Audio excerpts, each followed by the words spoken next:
dia, irmãos. Bom dia. Não sei se os irmãos conseguem me ouvir bem. Conseguem ouvir bem? Estou com o microfone aqui do pastor. Tá bem? Bom dia. Para início, vamos dar continuidade ao culto. Agora nós fazendo a pregação da palavra, fazendo a mensagem, nós vamos meditar no livro de Jó, capítulo 1. Jó, capítulo 1.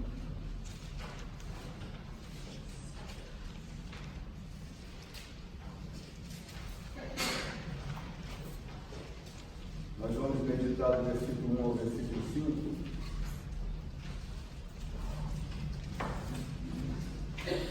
Jó, capítulo 1, verso 1 ao verso 5.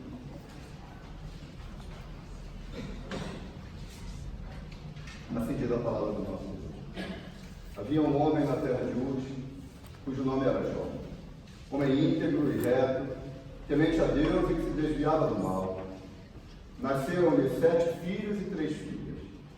Possuía 7.000 ovelhas, 3.000 camelos, 500 juntas bois e 500 jumentas. Era também muito numeroso o pessoal ao seu serviço, de maneira que este homem era o maior de todos os do Oriente. Seus filhos iam às casas uns dos outros, faziam banquete, cada um por sua vez. E mandavam convidar as suas 3 irmãs a comerem e beberem com eles. Decorrido o turno de dias de seus banquetes, chamava Jó a seus filhos e os santificava. Levantava-se de madrugada e oferecia holocausto segundo o número de todos eles. Pois dizia: talvez tenham pecado os meus filhos e blasfemado contra Deus em seu coração.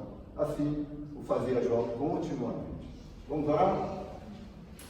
Deus bendito e santo, nós louvamos ao Senhor pelo privilégio que nós temos de ter a Tua palavra.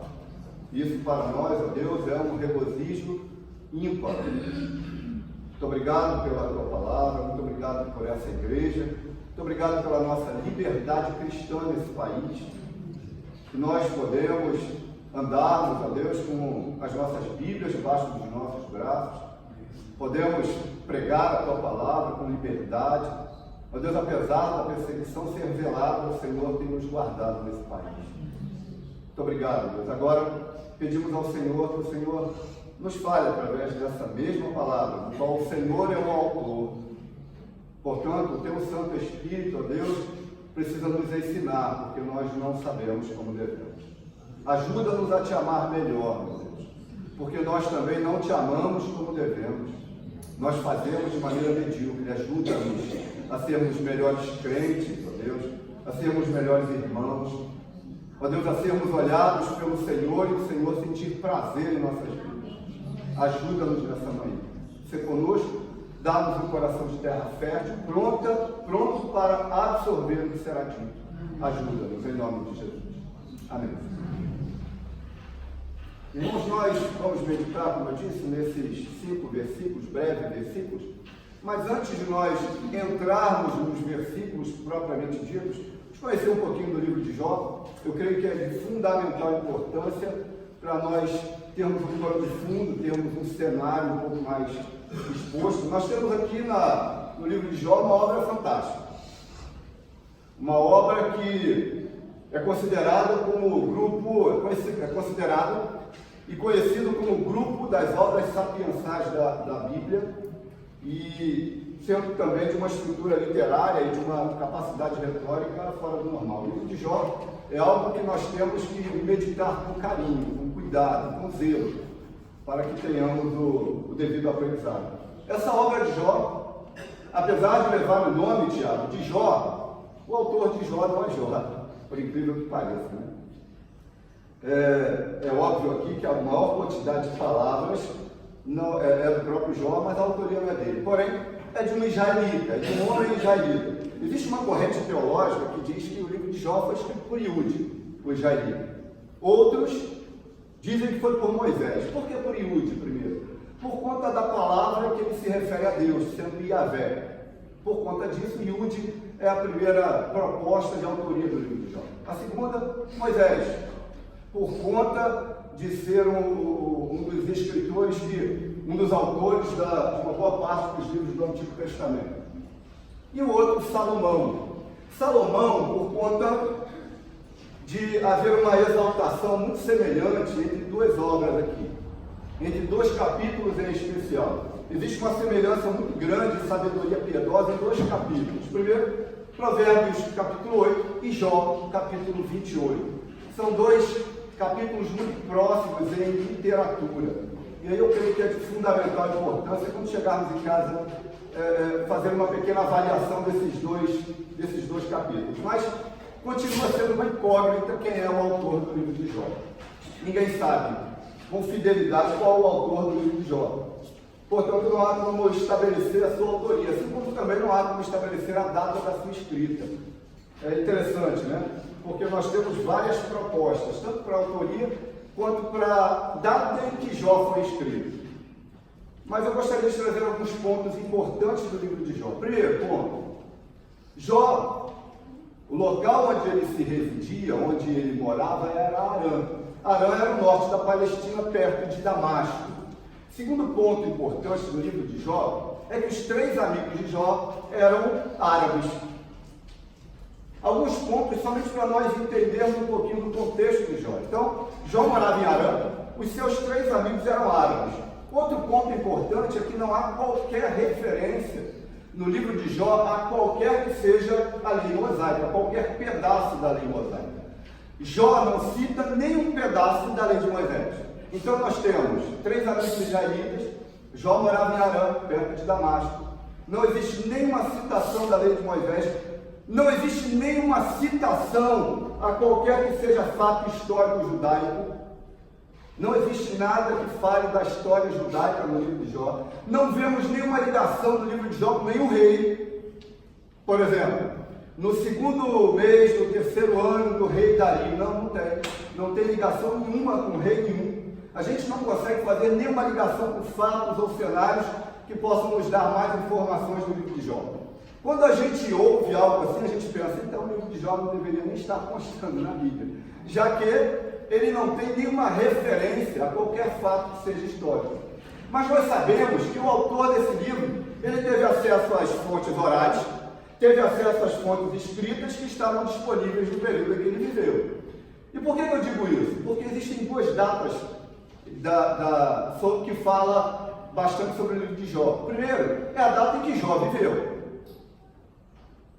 A segunda é a data em que o livro foi escrito, que não tem nada a ver uma coisa com a outra. Nós temos datas completamente distintas. Fica evidente que Jó viveu na época dos patriarcas, entre Abraão, Noé, bem patriarcal. E segundo, é a data em que o livro foi escrito. A data que o livro foi escrito também é uma incógnita, mas nos remete a entender que é bem próximo do período salomônico, do período em que Salomão viveu. Mas por que eu digo isso? Porque ela faz parte ela tem uma forma literária em que é mais correto pensar que Salomão foi o escritor por conta dessa corrente teológica que o próprio Salomão começou a divulgar no livro de Provérbios. Então existe uma proximidade muito grande, mas também é uma incógnita.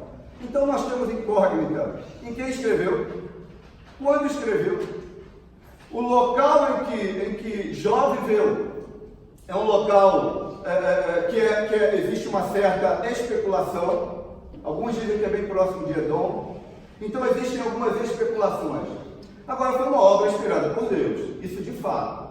Nós temos aqui nas nossas mãos uma obra que foi inspirada por Deus e a obra foi revelada diretamente por Deus ao autor. Porque aquilo que está no livro de Jó só pode ser conhecido pelo próprio Deus.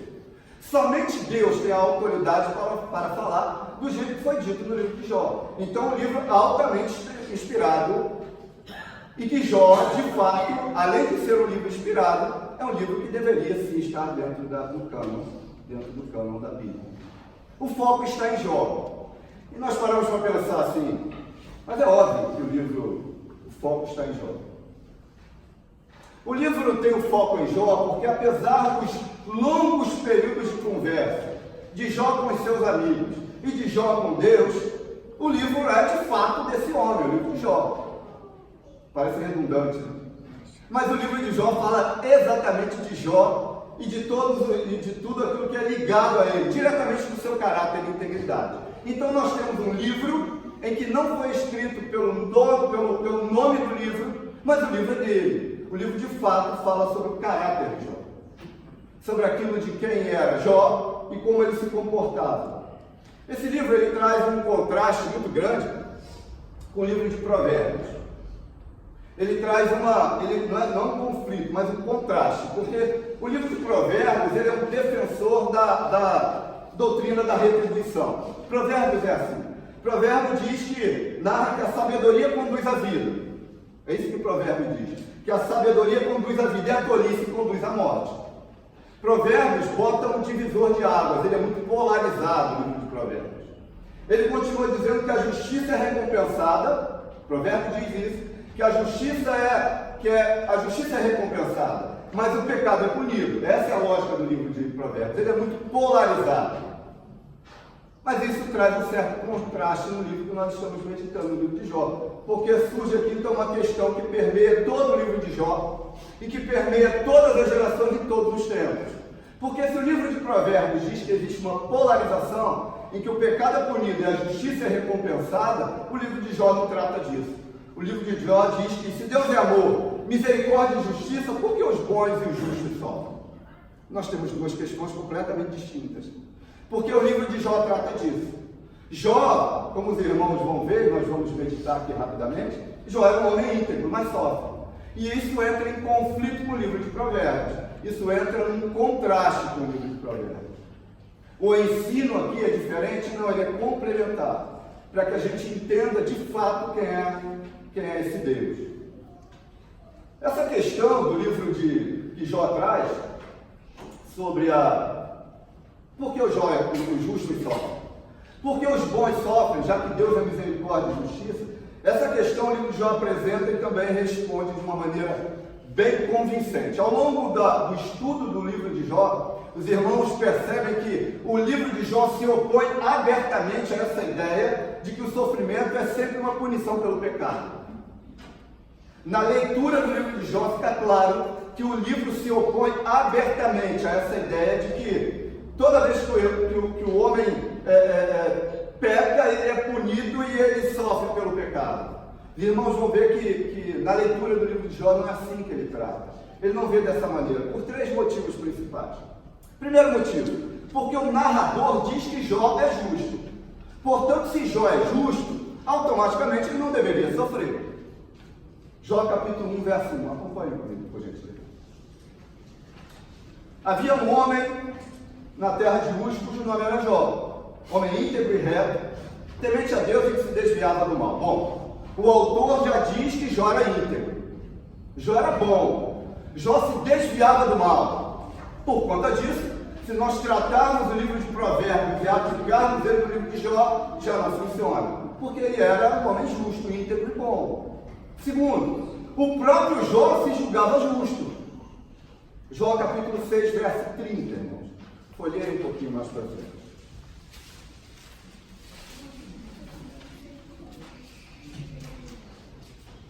Jó capítulo 6, verso 30. Primeiro, nós entendemos que o autor julga Jó justo. Segundo, o próprio Jó se julga justo. Portanto, ele não deveria sofrer. Capítulo 6, verso 30 diz assim: há iniquidade na minha língua, não pode meu paladar discernir coisas perniciosas. Jó está dizendo, eu não sei discernir aquilo que é bom e mal para que eu fale. Portanto, a minha integridade, ela é não só no meu comportamento, mas também nas minhas palavras. E terceiro, para ratificar o ensinamento dos dois, o próprio Deus julga Jó justo. Jó capítulo 42, versos 7 e 8.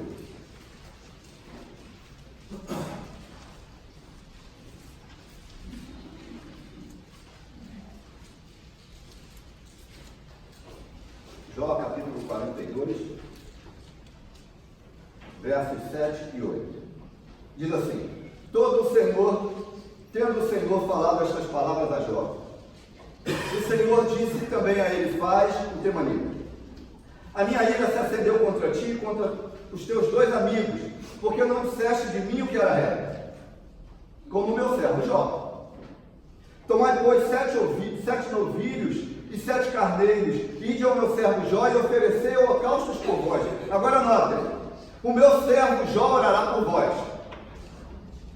porque dele eu aceitarei a intercessão, para que eu não vos trate segundo a vossa loucura, porque vós não dissestes de mim o que era reto, como o meu servo Jó. Portanto, o próprio Deus julgava Jó um homem intercessor, um homem de justiça própria. Então, o próprio Deus ratifica esse ponto de vista dos dois, tanto de Jó como do autor. Aqui nós temos, então, portanto, o fato de que Jó era justo, era honrado e era íntegro, porém não era impecável.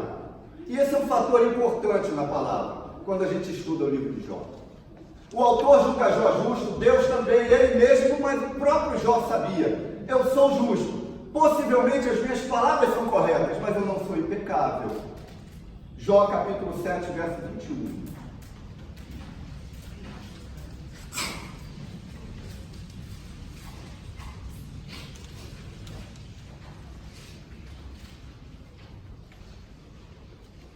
Diz assim: porque não perdoas a minha transgressão e não tiras a minha iniquidade, pois agora me deitarei no pó, e se me buscas, já não serei.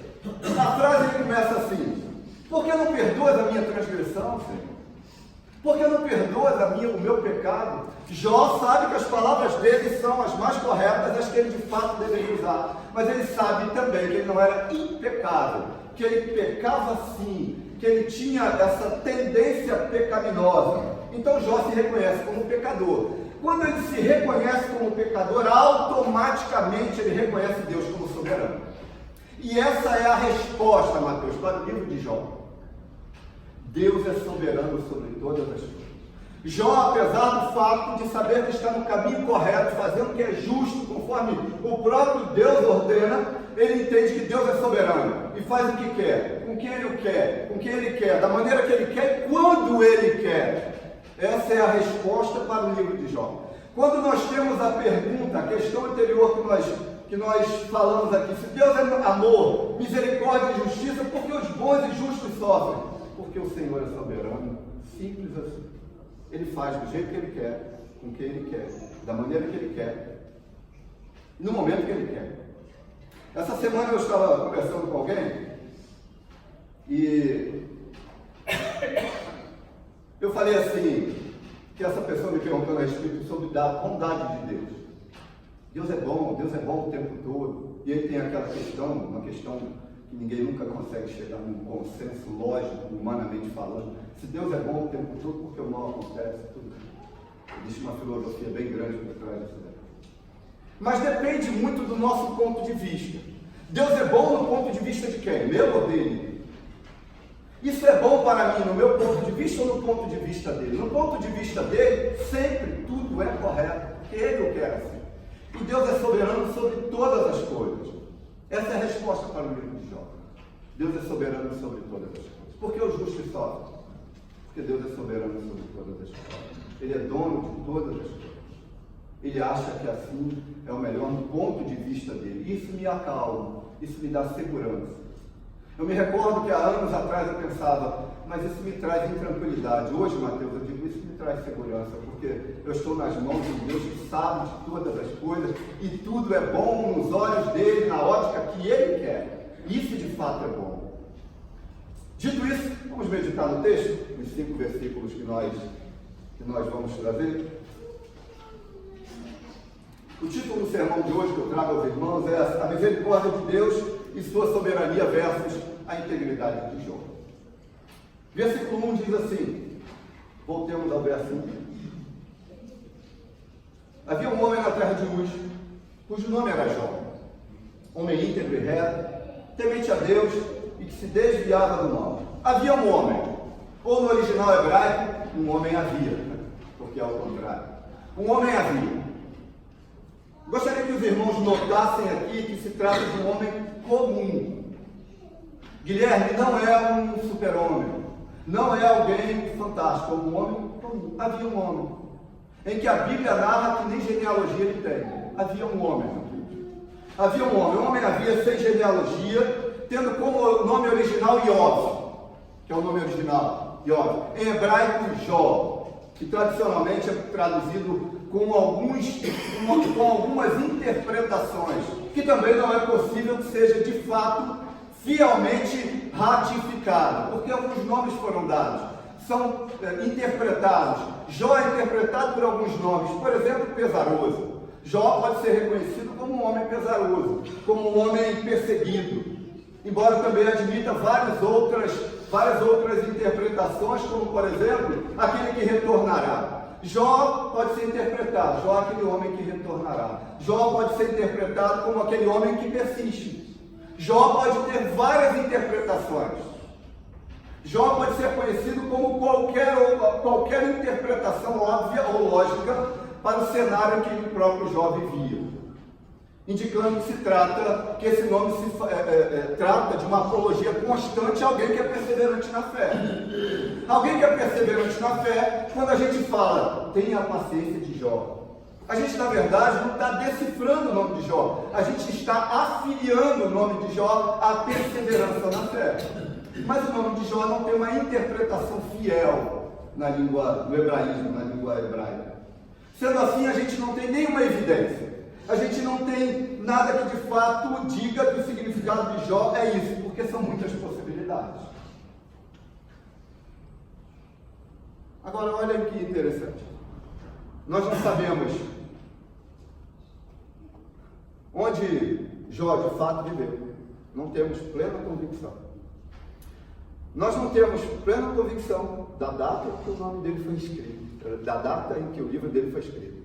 Nós não temos plena convicção da data em que o próprio Jó viveu. Nós não temos plena convicção de várias coisas referentes a Jó. Não temos convicção do seu nome se de fato interpretado do jeito que a gente entende. Nós não sabemos a data em que viveu, mas nós sabemos do seu caráter e da sua justiça. Nós não sabemos da data que ele viveu, quando quem escreveu o livro dele, aonde foi escrito, de que maneira foi. Nós não sabemos quase que nada quando se trata do livro de Jó, ao ponto da gente ter dúvida até se ele deveria estar aqui, mas ele está aqui, porque Deus assim o quer. Nós não sabemos muita coisa do livro de Jó, mas sabemos da sua integridade e da sua justiça. Isso deve ser levado em consideração, que nós não devemos saber de muita coisa de Jó, mas da sua integridade, da sua justiça, a gente tem plena certeza, porque a Bíblia diz assim. E alguns homens na Bíblia ratificaram, reiteraram isso. Por exemplo, Ezequiel capítulo 14, verso 14. Não acompanhe comigo, por gentileza. Ezequiel 14, 14. Depois o mesmo capítulo 14, verso 20.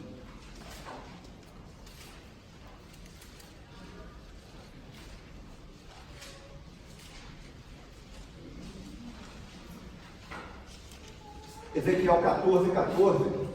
Vamos ver por que, como o profeta Ezequiel lembra dessas características do livro de Jó, quando Deus anuncia o castigo a Israel, quando Deus está pronto a julgar Israel, anunciar o castigo, anunciou o castigo, mas Ezequiel se lembra de um homem. Vamos ver que homem é esse. Ezequiel 14, 14 diz assim: ainda que estivesse no meio dela quem? Da cidade de Israel. Ainda que estivesse alguém no meio desta terra, dela, estes três homens, Noé, Daniel e Jó, eles pela sua justiça salvariam apenas a sua própria vida, diz o Senhor Deus. Bom, agora a gente tem reiterado a importância do livro de Jó dentro do cânon sagrado, porque o próprio Ezequiel reconhece da justiça de Jó, reconhece, sabe que Jó de fato foi íntegro, e que ele deveria ser citado. Verso 20 desse mesmo capítulo diz assim: tão certo como eu vivo, diz o Senhor Deus, ainda que Noé, Daniel e Jó estivessem no meio dela, não salvariam nem a seu filho, nem a sua filha, mas pela sua justiça salvariam apenas a sua própria vida. Ezequiel, no Antigo Testamento, muito depois do próprio nascimento de Jó, reconhece Jó pela sua justiça, credibilidade, honra. Jó então era conhecido. Mas irmão, você pode estar falando isso só por conta do Antigo Testamento. Pode ter acontecido de Ezequiel ter sabido disso por uma história oral. Então vamos ao Novo Testamento, livro de Tiago, carta de Tiago. Tiago, que foi o meio-irmão de Cristo, o líder da igreja, reconhecido por Paulo como autoridade apostólica. A gente está falando de alguém que tem renome no cristianismo, alguém que iniciou o cristianismo. Tiago 5:11.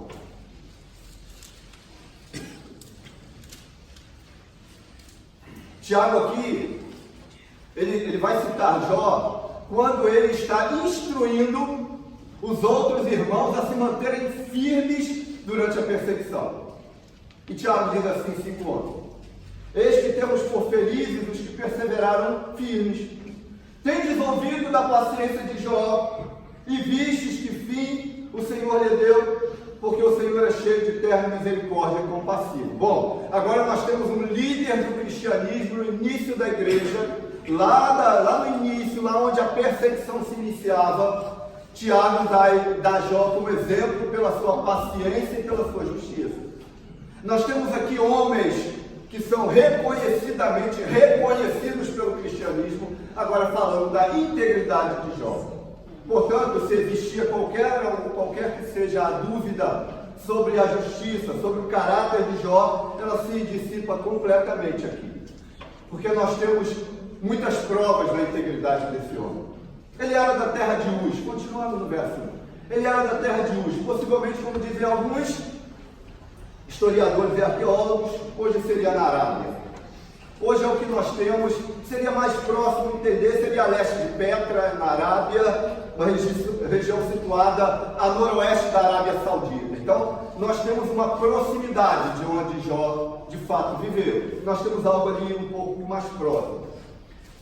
Existia um documento do Mar Morto chamado Manuscrito de Guerra, que dizia que a terra de Uz, a terra em que Jó viveu, era uma terra além do rio Eufrates.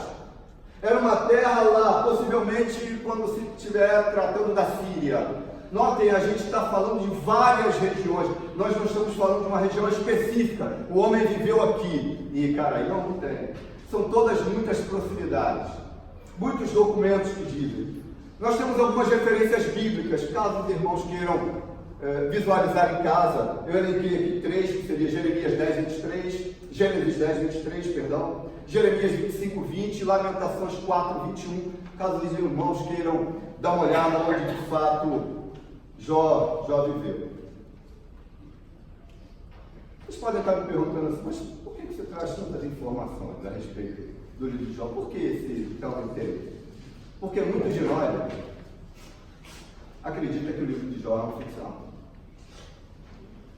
No fundo, muitos de nós acreditam que Jó nunca existiu. Jó é algo fictício.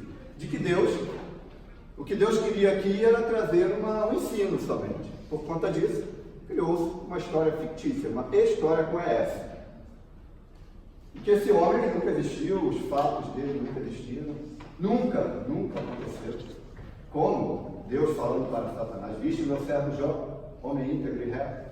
Isso é ficção. A gente não sabe quem é Jó. Não sabe nada desse nome. Esse livro aí automaticamente é uma ficção. Gostaria de informar os irmãos que Jó não é ficção. Jó é reto. Jó existiu. Jó existiu. Para Tiago falar de Jó, Jó existiu. Por que eu digo Tiago? Porque ele está falando de um homem que viveu lá milênios depois e ainda conhece a história e ainda sabe da tradição. Eu gostaria de explicitar um pouco mais esse versículo 1 com a tradução da versão King James desse versículo. A versão King James é a tradução dos manuscritos nas línguas originais do Tanakh, que é a Bíblia hebraica. E ela diz assim, ela nos ajuda um pouco mais aqui quando se trata desse versículo 1 ainda. Havia um homem na terra de Uz, e seu nome era Jó. Ele era um ser humano bom. É isso que a Bíblia hebraica diz. Ele era um ser humano bom, honesto e justo. Amava respeitosamente a Deus e evitava praticar o que era mal. É isso que a versão original diz. Aqui nós temos uma declaração, Mateus, que sintetiza quase toda a Bíblia. Deus era amado e respeitado, Tiago. Deus era amado e respeitado por Jó. Deus era reverenciado por esse homem. E nós não estamos falando aqui de uma aproximação por interesse, como nós vemos hoje. Hoje muita gente se aproxima de Deus por interesse. Nós não vemos aqui aproximação por interesse, nem um relacionamento sem compromisso, não é isso?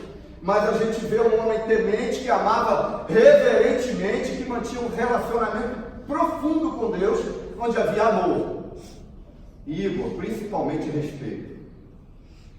Hoje nós vivemos numa época em que tudo que a gente não tem é isso, amor e respeito. Onde Deus não é amado, onde Deus não é respeitado. Nós vivemos numa geração que está na contramão daquilo que credenciava Jó como ser conhecido como um homem íntegro, honrado e justo, amor e respeito. Tudo que nós não temos nessa geração, não sei se os irmãos sabem, nós somos a geração mais corrupta de todos os tempos. Nós somos a geração que mais se distanciou de Deus de todos os tempos.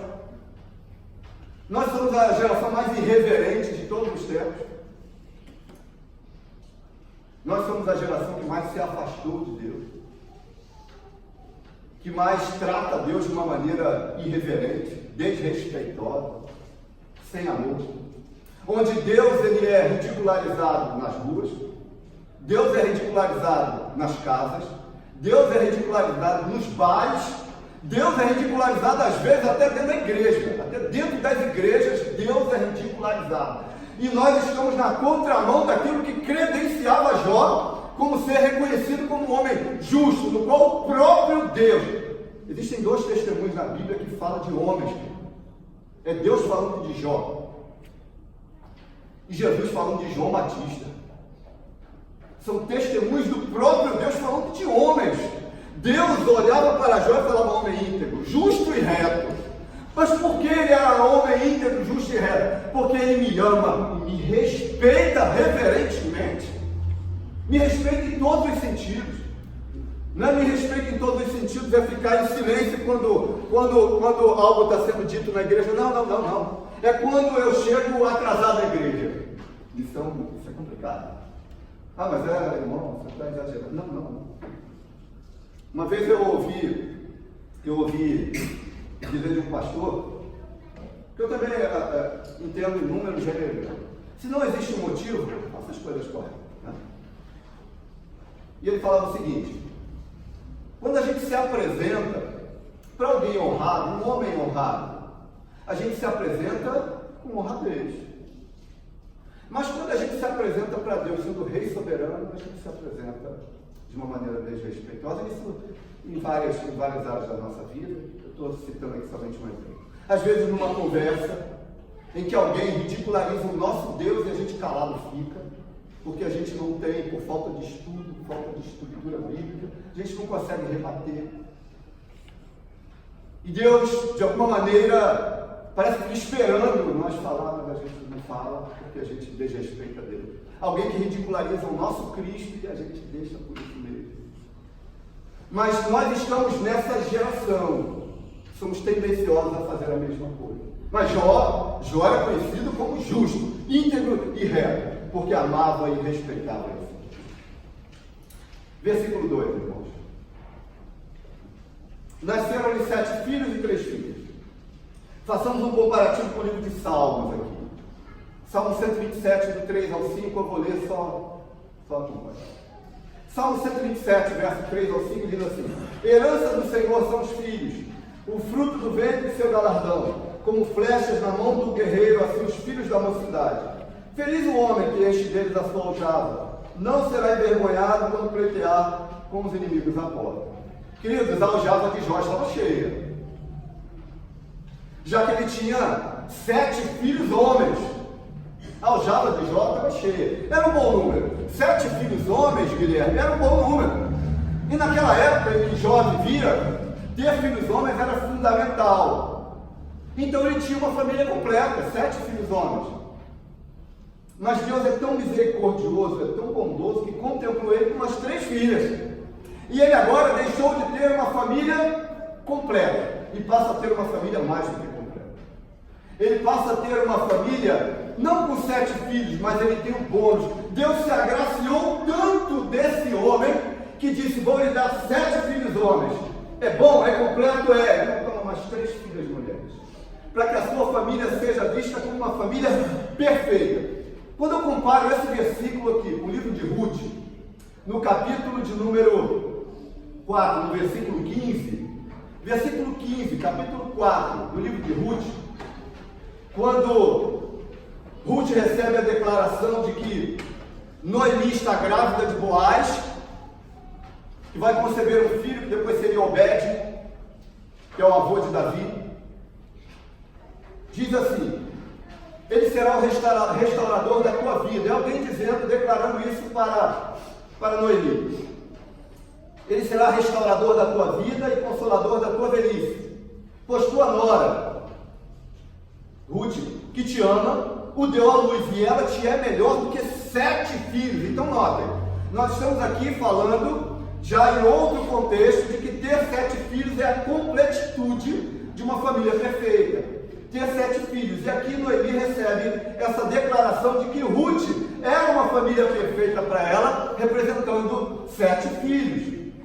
Então a gente entende que ter 7 filhos e depois ter mais 3 filhos é um reflexo direto do amor de Deus para com esse homem, do amor de Deus para com Jó. Jó então tinha uma família perfeita. O autor do livro aqui se preocupa com isso para nos trazer uma verdade bíblica aqui. Que a prosperidade de Jó não está na sua riqueza, mas primeiramente na sua família. O autor do livro de Jó nos traz uma verdade para nós aplicarmos nos dias de hoje. A prosperidade de Jó, que nós vamos conhecer um pouquinho mais à frente, primeiramente não está nas suas riquezas, está na sua família, na completitude da família. E que depois ganha uma alta relevância pelo próprio Jó, nesse texto que nós vamos continuar lendo. Então o que Jó tinha de mais próspero, Luiz Guilherme, era a sua família. E nós conhecemos Jó pela sua paciência e pela sua riqueza, mas não reconhecemos ele, não conhecemos ele pela graça e misericórdia de Deus concedida a este homem na sua família. Mas essa é uma verdade bíblica e primeira entre todas as verdades na vida desse homem. Versículo 3. Vamos continuar? Versículo 3 diz assim, acompanhe comigo. Possuía 7.000 ovelhas, 3.000 camelos, 500 juntas de bois e 500 jumentas. Era também muito numeroso o pessoal ao seu serviço, de maneira que este homem era o maior de todos os do Oriente. Nós devemos considerar aqui agora as riquezas de Jó. Primeiro reconhecemos e entendemos que ele era íntegro, justo, honrado, reto. Agora nós reconhecemos que ele tinha uma família próspera, perfeita. Agora nós devemos levar em consideração as posses desse homem. Eu fiz uma pequena conta rápida das posses de Jó.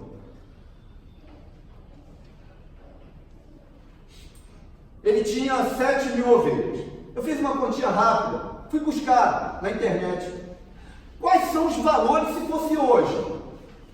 Valores bem por baixo, Tiago, eles têm uma noção. Uma ovelha custa baixo, bem por baixo, R$1.500. Muito baixo lá na terra dela. Estou falando de uma ovelha magra, bem... Ele tinha 7.000. Só de ovelha ele tinha 10 milhões e meio de reais. De ovelha. Fazer uma continha rápida. Um camelo inicial, o preço inicial de um camelo é R$193.000. O camelo mais magro, mais simples, lá na Arábia, R$193.000. Teve um sultão, eu estava lendo essa semana, teve um sultão que comprou 3 camelos por R$34 milhões, que eram camelos de corrida. Então vamos fazer a conta de R$193.000. Ele tinha aqui, total de 3.000 camelos, ele tinha 579 milhões só de camelos. Junta de bois. Uma junta de bois é formada por 2 bois. Se cada boi magro hoje custa R$2.000, ele tem uma junta de 4.000, ele tinha 1.000 bois, 1.000 bois, ou 500 juntas de bois, dá R$2 milhões. Uma jumenta com uma média de R$10.000 cada uma, 500 jumentas, R$5 milhões. Irmãos, só de animal, muito por baixo, ele tinha R$600 milhões. Se eu fizer uma conta média, 1 bi, só de real. Só de animal. R$1 bilhão só de animais. Isso aqui me botou para meditar. Porque parece não ter relevância, mas quando a gente faz uma conta como essa, somente a graça de Deus sobre o homem de fato transformado, que sendo rico como ele era, pudesse respeitar a Deus e honrar a Deus como soberano. Porque na geração que nós vivemos hoje, uma pessoa compra um carro, abandona Deus, deixa de vir à escola bíblica dominical para lavar o carro. Parece estranho o que eu estou dizendo. Deus nos concede uma casa pela sua graça, pela sua misericórdia, a gente falta ao culto para arrumar a casa. Um homem dono de R$1 bilhão só de animal, o homem reconhece Deus como Senhor e soberano, acima de todas as coisas. Ao ponto de um pouquinho mais à frente ele dizer, depois que ele perde tudo, Deus me deu, Deus tirou. Nu saí do ventre da minha mãe, nu voltarei para ela. Somente a graça de Deus sobre um homem como esse rico para reconhecer. Hoje nós vemos tanta soberba de pessoas que se julgam ter alguma coisa e abandonam. Pessoas que compram coisas tão menores e largam Deus de lado. Verso de número 4. Vamos lá? Seus filhos iam às casas dos outros e faziam banquetes. Cada um por sua vez, e mandavam convidar os seus 3 irmãos e irmãs a comerem e beberem com eles. Como nós falamos, Jó possivelmente viveu entre Noé e Abraão, patriarca. Ele era um patriarca. Porém, ele não era um nômade. Olha que interessante. Noé possivelmente viveu lá nos períodos de Abraão, Noé lá atrás, que eram nômades. Abraão era nômade, mas Noé não era nômade, porque Noé tinha uma casa. E todos os seus filhos tinham casas. Interessante. Porque agora a gente aqui aumenta muito mais as posses desse homem. A gente aumenta consideravelmente, exponencialmente. E mais, ter um local fixo na época que ele viveu, revela a influência que ele tinha, ele e sua família tinham em todo o Oriente. Nós não estamos falando de qualquer um. Nós estamos falando de homens de patamares de José do Egito. Estamos falando como de homens de patamares fora do normal.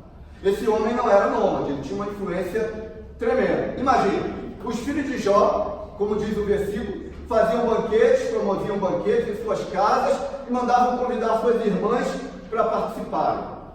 Outro ponto importante aqui, não se trata de festas idólatras. Aqui não são festas idólatras, não são orgias, não são bebedeiras desenfreadas, como era comum naquela época entre o povo do Oriente. Não. Aqui havia harmonia familiar e respeito. Aqui as festas eram dadas pelos seus irmãos e convidava toda a sua família, inclusive as suas irmãs, que vinham para participarem dessas festas, que não eram orgias desenfreadas. Havia respeito na família. Provavelmente essas irmãs dele não eram casadas, porque senão estariam citados os nomes de seus maridos, porque o homem sempre teve muita relevância no hebraísmo. Os homens aqui não são citados maridos, mas elas eram muito estimadas. E elas eram muito respeitadas e reconhecidas como entes importantes para esses irmãos homens. Isso aqui nos traz um outro ensino. Aqui nós temos uma informação importante que Deus validava esse respeito entre família. Deus validava essa atitude de respeito com as mulheres da casa de Jó. Deus validava, Deus gostava, Deus se agradava. Isso ratifica o ensino que Cristo traz um pouquinho mais à frente, lá no Novo Testamento, quando ele trata as mulheres com respeito, valor e amor. Então, notem, nós estamos falando do mesmo Deus, no Antigo e Novo Testamento, que cuida e trata assim de mulheres, que respeita e valoriza mulheres, onde muita gente diz que o cristianismo é machista. É porque desconhece bastante das Escrituras. Porque não é isso que o Antigo Testamento nos mostra. Lá, entre os patriarcas. Então esses homens, eles respeitavam suas irmãs. Isso aqui é um fator de muita importância para nós. Versículo 5. Decorrido o turno de dias de seus banquetes, chamava Jó a seus filhos e os santificava. Levantava-se de madrugada e oferecia holocaustos segundo o número de todos eles. Pois dizia, talvez tenham pecado os meus filhos e blasfemado contra Deus em seu coração. Assim, o fazia Jó continuamente. Logo que acabavam as festas, logo que acabavam os banquetes, Jó chamava os seus filhos para que eles se purificassem, para que eles se consagrassem. Vamos entender um pouquinho dessa purificação aqui, dessa consagração. Os ritos de purificação, ritos de consagração, tinham o objetivo de remover qualquer impureza específica antes de praticar uma adoração a qualquer que fosse a divindade.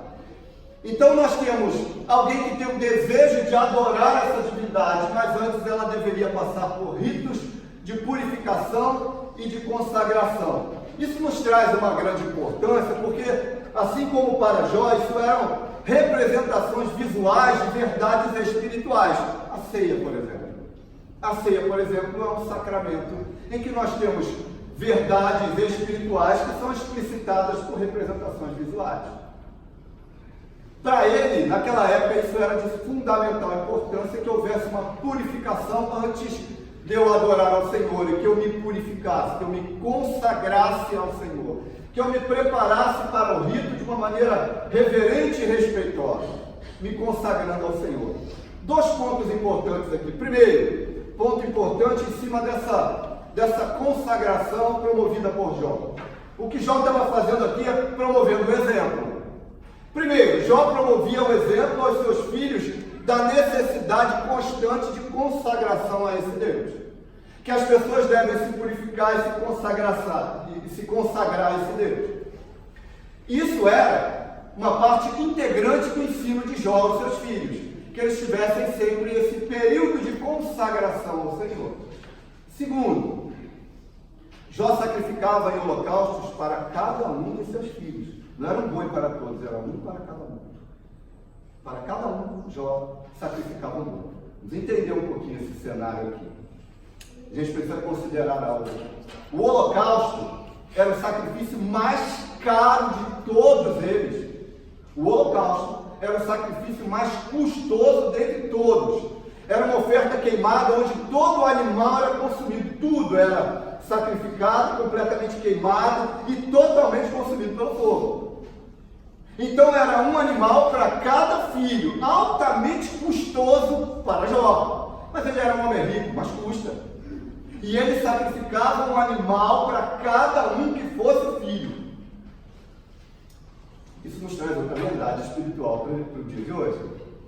Nós temos um homem que gasta uma fortuna fazendo com que seus filhos se consagrem, se purifiquem, e ia lá, oferecia holocaustos em dinheiro caro, sacrifício caro. E às vezes a gente tem dificuldade de separar momentos de oração pelos nossos filhos e acha que é custoso demais. Tem momento que a gente para, a gente deixa de separar esse momento, isso é muito custoso. Fazer meu filho estudar as Escrituras, ou estudar comigo, ou fazer uma devocional é custosa. Jó não ensina isso. As Escrituras não ensinam isso. As Escrituras nos ensinam um conceito de família e sacerdócio, principalmente do homem, que nós vamos ver um pouquinho mais à frente, que é de super importância para a nossa trajetória cristã. Ele oferecia um sacrifício pela sua família. Agora olha que interessante, ele não era sacerdote. Olha que interessante.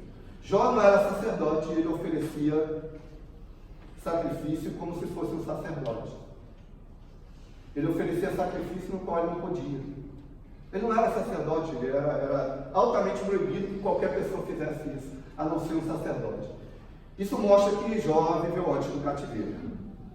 Jó viveu antes da promulgação da lei. Jó viveu antes do êxodo. Ele viveu antes da conquista da terra prometida. Portanto, a gente pode bater o martelo dizendo que Jó foi patriarca. Jó não tinha lei. Jó não conhecia a promulgação da lei mosaica. Jó não conhecia nada. Mas mesmo sem lei, diz Paulo lá na frente, mesmo sem lei, a lei gravada no seu coração fazia com que ele conhecesse, reverenciasse, confiasse e obedecesse a Deus. Sem lei, ele fazia.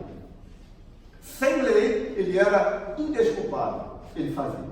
Ele não conhecia a promulgação da lei, mas no seu coração, a lei gravada no seu coração o empurrava para frente, para que ele sacrificasse, obedecesse, respeitasse, amasse a esse Deus aqui de uma maneira fantástica. Eu trouxe um comentário de 3 homens eruditos para a gente poder explanar um pouquinho mais esse versículo aqui, desse sacrifício que Jó fazia pela sua família. Trouxe comentários de 3 homens eruditos bíblicos sobre esse comportamento de Jó. Primeiro, eu trouxe o comentário de um renomado teólogo cristão inglês chamado Charles John Eliot, que disse o seguinte: os registros exibem o pai da família atuando como sacerdote. Sua vida a este respeito corresponde com a dos patriarcas em Gênesis. Mais do que qualquer outro na Escritura, o que ele está dizendo aqui é da suma importância dessa consagração a Deus, desde a época de Gênesis até a época de hoje, o quanto isso tem importância dentro do lar.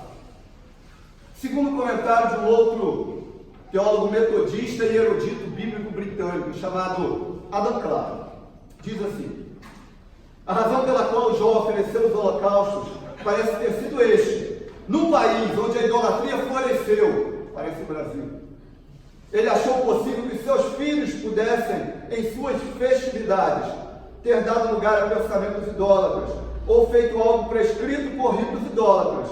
E, portanto, as palavras podem ser traduzidas assim: pode ser que meus filhos tenham abençoado os deuses em seus corações. Ele está dando a ideia de que pode ser que um cenário que pareça ser comum, era uma festa familiar, os filhos dele podem ter se desviado no seu coração e ofertado de uma maneira idólatra a outros deuses que não seja Yahvé, que não seja o próprio Deus. Terceiro comentário de outro clérigo aqui, esse agora é anglicano e britânico, diz que Jó exortou seus filhos a examinar suas próprias consciências, a se arrependerem de qualquer coisa que estivesse errada em seu banquete, assim mostrando seu ardente zelo no serviço a Deus. Quando nós levamos em consideração os comentários desses três homens aqui, fica claro para nós que é consenso entre todos que Jó tinha uma preocupação de saber se seus filhos tinham pecado ou não contra o Senhor. Mas aparente, não íntimo. De uma maneira íntima, Jó tinha essa preocupação. Será que meus filhos pecaram contra Deus de uma maneira íntima? E essa é a tarefa de um pai. Nós estamos nos aproximando agora de uma data festiva, capitalista festiva, que é o Dia dos Pais. E nós temos uma responsabilidade muito grande sobre as nossas casas. Nós temos uma responsabilidade grande, porque essa tarefa a Bíblia nos ensina que é nossa. E nós vamos, para encerrar, eu venho trazendo aqui algumas manias de pensamento bíblico. Mas antes, por último, nós temos a frase final que fecha esse versículo 5, que registra que ele procedia assim ordinariamente, de que Jó fazia isso continuadamente. O que essa frase não nos ensina? Porque uma maneira de nós aprendermos é fazer um contraponto da verdade. Quando a Bíblia nos diz que, através dessa frase, que ele fazia isso continuamente, o que essa frase não nos ensina? Essa frase não nos ensina que ele era sacerdote somente de vez em quando. Mas ela nos ensina que ele era sacerdote sério.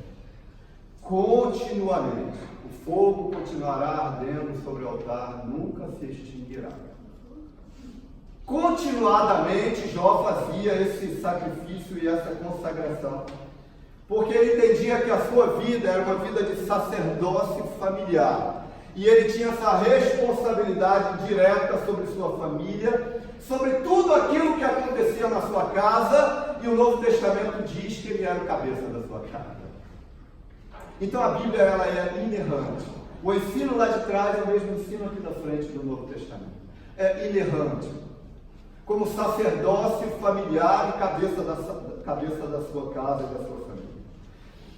Eu trouxe aqui 5 ensinos práticos para as nossas vidas, após a gente ter meditado sobre esses 5 versículos. O primeiro, para nós encerrarmos, o que a gente aprendeu? O que a gente entende depois de meditar sobre esses 5 versículos? Primeiro, a sua importância, a sua e a minha importância, não está na importância do seu ou do meu nome.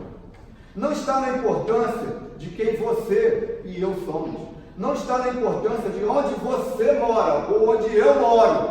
mas a nossa importância está na nossa integridade de caráter. Essa é a primeira verdade bíblica prática para a nossa manhã de hoje. Nós não conseguimos saber onde Jó viveu, qual a interpretação do seu nome, quem escreveu seu livro. Nós não conseguimos saber muita coisa de Jó, mas conseguimos ter precisão do seu caráter, da sua integridade e da sua justiça. Então o que importa para nós é quem nós somos de uma maneira íntegra e com caráter. É isso que importa. E a palavra integridade significa inteireza.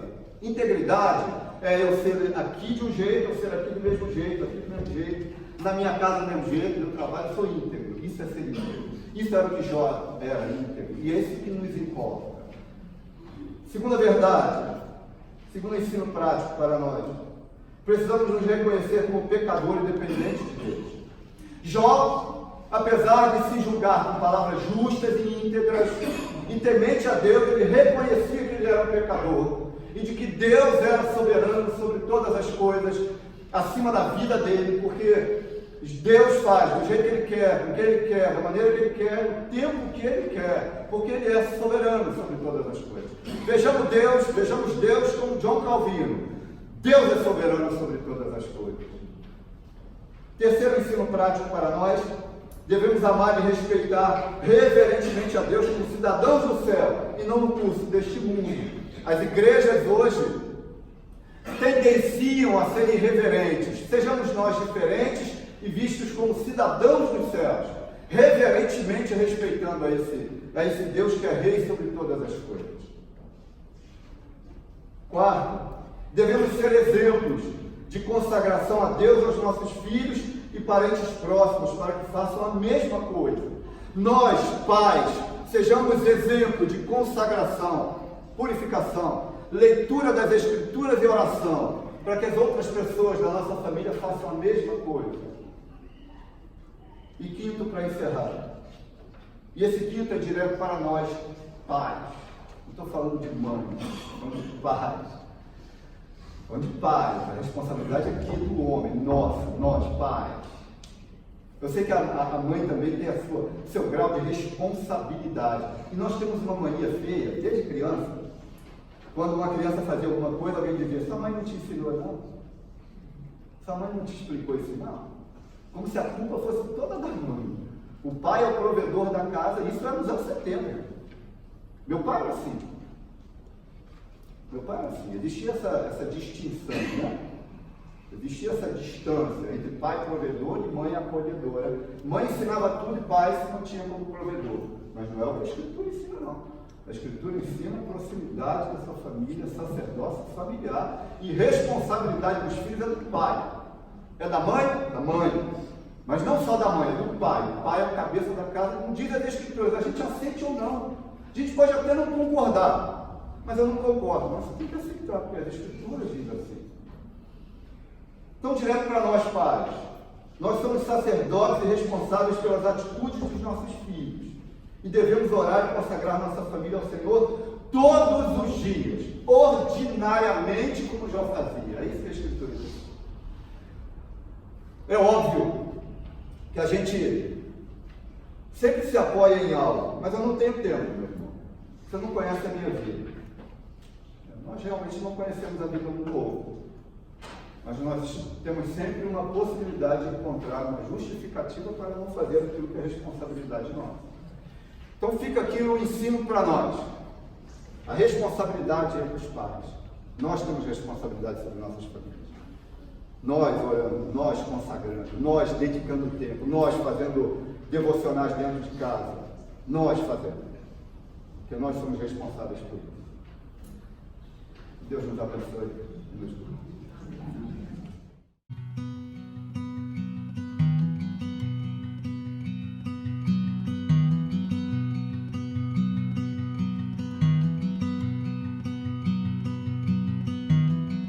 A mighty fortress is our God.